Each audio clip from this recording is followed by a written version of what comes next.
Biaya modal sendiri adalah dana yang digunakan untuk membiayai pengadaan aktiva dan operasi perusahaan. Menurut Hanafi 2003 halaman 338, biaya modal ialah tingkat keuntungan minimal yang harus diperoleh oleh suatu investasi agar nilai perusahaan tidak turun. Ialah biaya modal sering digunakan yang dapat dipertukarkan dengan tingkat pengembalian yang diinginkan perusahaan. Tingkat batas investasi baru, tingkat diskonto untuk mengevaluasi suatu perusahaan baru, dan biaya peluang pendanaan perusahaan. Istilah apapun yang digunakan, konsep dasarnya sama.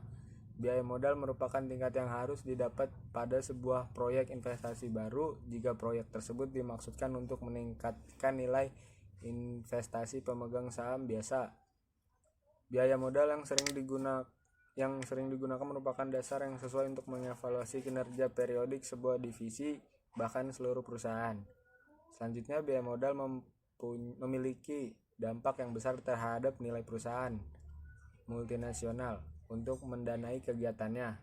MNC menggunakan struktur modal, yaitu proposal antara hutang dan modal, yang dapat meminimalkan biaya modalnya, dan dengan demikian dapat memaksimalkan nilai MNC. Selanjutnya adalah struktur modal. Struktur modal adalah proporsi antara hutang dan modal yang mengacu pada proposisi penggunaan dana jangka panjang. Berikut adalah struktur modal. Yang pertama, surat utang jangka panjang. Yang dimaksud dengan surat utang jangka panjang adalah surat hutang yang periode pelunasannya lebih dari 1 tahun. Yang kedua, modal saham preferen. Yang dimaksud dengan modal saham preferen adalah salah satu jenis penanaman modal yang memberikan prioritas lebih kepada pemiliknya atas aset dan laba perusahaan.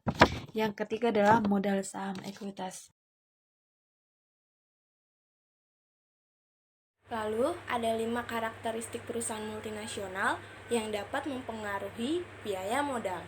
Yang pertama, ada besar perusahaan, di mana semakin besar perusahaan, maka dana yang dibutuhkan baik untuk modal atau ekspansi juga semakin besar. Karena MNC punya keunggulan yaitu jangkauan operasi yang lebih luas dibandingkan dengan perusahaan domestik, maka peluang untuk tumbuh lebih cepat akan semakin besar. Yang kedua, ada akses ke pasar modal internasional, di mana MNC punya keunggulan lain yaitu untuk mengakses ke pasar modal internasional dari perusahaan domestik. Pada kondisi ini, MNC lebih mampu untuk menekan biaya modalnya. Lalu yang ketiga, ada diversifikasi atau keanekaragaman internasional, di mana jaringan MNC sudah terdiversifikasi di beberapa negara, di mana akan lebih tahan menghadapi perubahan situasi yang tidak menguntungkan di suatu negara itu sendiri, karena sumber dana tidak terkonsentrasi hanya pada satu negara saja, sehingga membuat risiko kebangkrutan MNC lebih kecil atau rendah.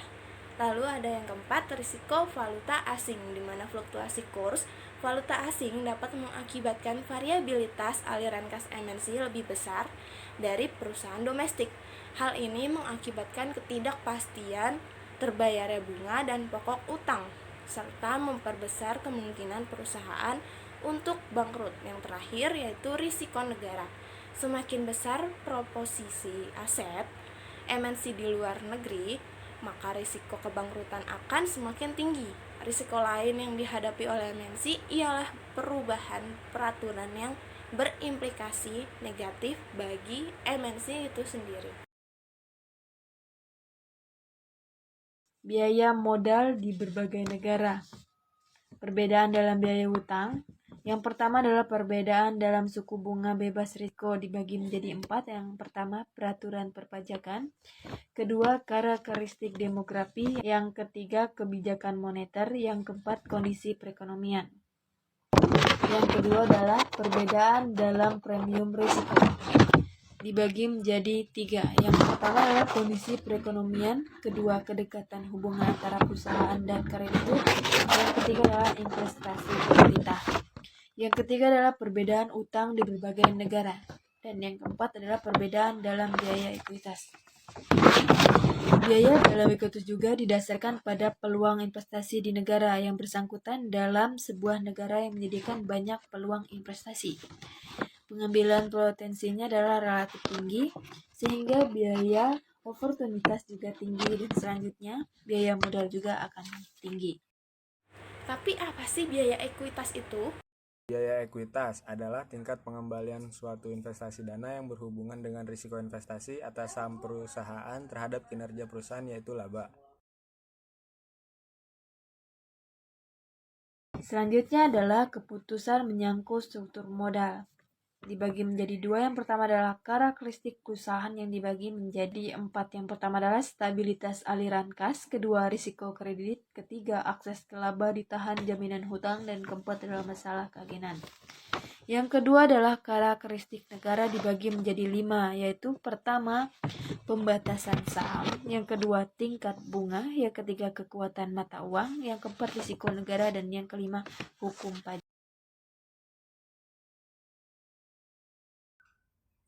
Selanjutnya, interaksi antara keputusan pendanaan anak dan induk perusahaan. Dalam interaksi antara keputusan pendanaan anak dan induk perusahaan menggunakan struktur modal target pada basis lokal dan global, dan revisi struktur modal mungkin harus dilakukan sebagai akibat dari biaya modal yang kemungkinan akan lebih tinggi.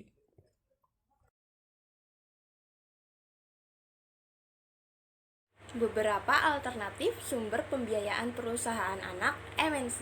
Yang pertama, meminimumkan biaya modal eksternal setelah disesuaikan dengan risiko valuta asing. Yang kedua, mengutamakan sumber pembiayaan dari kegiatan operasi perusahaan internal untuk meminimumkan flotation cost atau biaya emisi, pembayaran pajak, dan risiko politik. Yang terakhir, memotivasi manajemen perusahaan anak untuk memusatkan strategi pembiayaan pada tujuan meminimumkan biaya modal grup atau MNC secara keseluruhan.